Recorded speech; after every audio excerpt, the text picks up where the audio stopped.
They're calling this event that happened yesterday the Fire Fest of Book Talk. Imagine being advertised this, paying $40 for entry, and then seeing this. A Bridgerton-themed ball in Detroit has gone viral for how tragic it was. So unfortunately, we have another one of these conventions or events that have made it into the news for the wrong reason. Talking about the Million Lives Book Festival, seems like many people have lost a lot of money and were promised something that couldn't be delivered. This isn't the first time something similar has happened and probably won't be the last. So I thought it would be interesting to go down memory lane and look at all the past dumpster fires that were recorded and put up online for everyone to see. If you have no idea what I'm talking about, we have many different examples today. I don't want to waste any more time. We'll just get into the most recent story. They're calling this event that happened yesterday the Fire Fest of Book Talk, and I haven't seen any mainstream press about it, and I'd really like to be able to help some of the authors affected, so let's talk about this. The event was called A Million Lives. It was in the making for about a year and a half. I planned my pregnancy around this event like a clown. But it looks like it was thrown together in 45 minutes. Like, even the Willy Wonka Experience had decor. This was advertised as a black tie ball. But that's not even the most egregious part, because this was part of a whole weekend for romance and fantasy authors, wherein the authors paid to be able to sell their books at this event. But really, there were more authors than there were participants. And everyone lost money. I lost nearly $3,000 on this trip.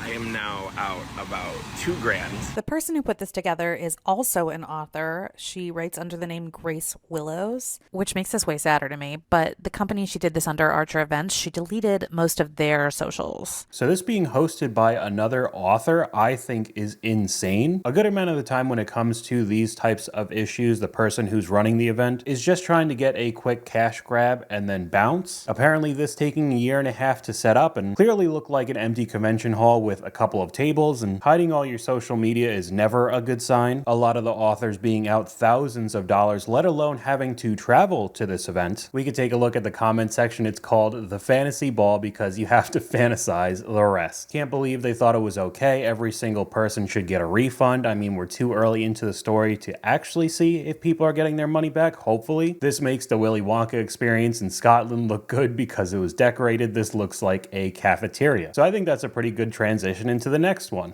Imagine being advertised this, paying $40 for entry, and then seeing this. That's what happened in Willy's Chocolate Experience immersive event in Glasgow, Scotland, inspired by but not affiliated with the Wonka franchise. The event organizers apparently used artificial intelligence to generate promotional images that suggested a very high-quality attraction. However, parents were horrified when they showed up to this, a mostly empty warehouse with scattered tapestries and decorations. The best way to describe this is something that you would see at a birthday party, rather than a big extravaganza, one participant noted. It's being called the Fire Fest of immersive events. I do want to butt in because this is the second time they've talked about Fire Fest in these clips. I would say probably the most well-known. It was in the news for a long time. It's actually in the news somewhat recently because the same guy who tried to scam a ton of people out of money the first time, I believe went to prison for a little while and is trying to do it again. I think it's another mess of a situation. He's trying to sell it off to somebody else. I mean, just unbelievable, really. But the Willy Wonka Experience definitely does not get better. Police were even called to the scene, and parents said that their children were in tears. We were told to hand a couple of kids jelly beans and a quarter cup of lemonade at the end, one employee said. After an immediate and angry response from early arrivals who demanded their money back, the event was shut down midday. However, the organizers failed to inform later attendees, some of who had traveled long distances and are now demanding their train costs be refunded too. Organizers House of Illuminati apologized for the, quote, stressful and frustrating day and confirmed that full refunds would be given to customers, which could take up to 10 days. How would you feel if you paid $40 for this event? So I mean, hopefully there's somewhat of a positive ending, at least getting a refund. You're probably just going to get the $40 back though. Any of the cost of traveling is just on you. We could go even more in depth on this event. I mean, some of the memes that came out were so funny. Random creepy characters scaring children that weren't related to Willy Wonka at all, which in the first place, you're skirting around the copyright there because they weren't actually affiliated. We could look at some of the comments though. Apparently AI, there's a floating legless child in one of the pictures. So even the random images that were pinned up against the wall were made by AI. A quarter cup of lemonade. You can't convince me this wasn't a social experiment. And then we have a comment connecting it to another event, Dashcon 2014. Welcome back to Unearthing Ancient Tumblr Memes that probably shouldn't be unearthed. Today we are talking about the Tumblr meme that Tumblr never meant to make. Dashcon 2014. One time, Tumblr thought that they should throw their own con.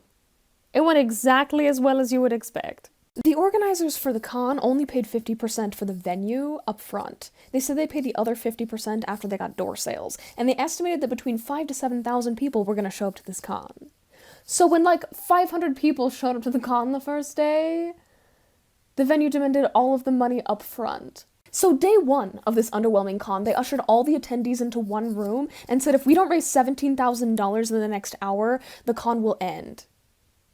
And somehow they did it. They raised $17,000. $17,000 for a con that was an absolute disaster. They weren't able to pay like any of the guests that came, so one of the biggest podcasts, Welcome to Night Vale, bailed.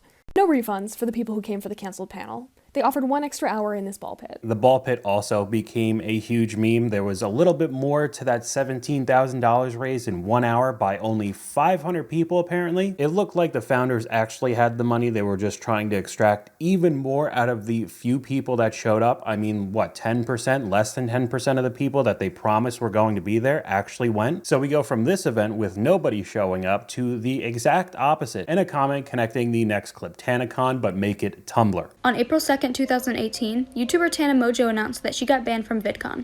Tana explained the idea of holding her own convention, at the same time as VidCon, near VidCon, and make it affordable. She wanted to make a better VidCon out of spite, and many YouTubers were on her side. A man by the name of Michael Wiest reached out to Tana about making Tanacon a real thing. Michael owned a company called Good Times Entertainment, and Tana had been to one of the company's smaller events. So she trusted Michael and agreed to the partnership. Many of Tana's friends warned her about Michael, but Tana didn't listen and said she wanted to, quote, prove them all wrong. Tana announced Tanacon as well as the featured creators that would be there. She posted about how Tanacon had free admission, or you could pay $65 to get VIP. On the first day, Tanacon was scheduled to open at 6 a.m., but the doors weren't open until 8:50 a.m. When the Tanacon doors were finally open, the line just kept getting longer and more people weren't being let in.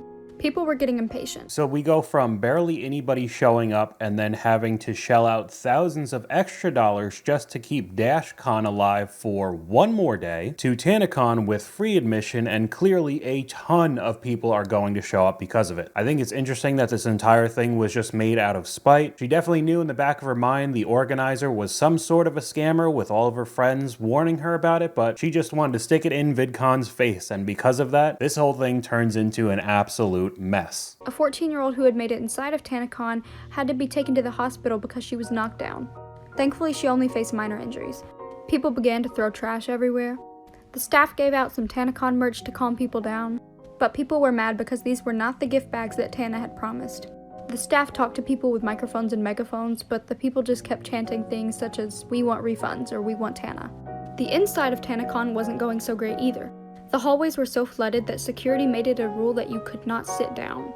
And if you left the inside of Tanacon, you couldn't get back in. This was a problem because Tanacon didn't have any food inside. People started noticing that they didn't see any free badges. The only ones they saw were VIP badges. The meet and greets were messed up. There were originally spots for 500 people, but it changed to 150. At 1:44 p.m., it was revealed that the fire department was shutting this event down. The reason being that the hotel could only hold around 1,000 people, but Tanacon had an estimated 5,000 people show up.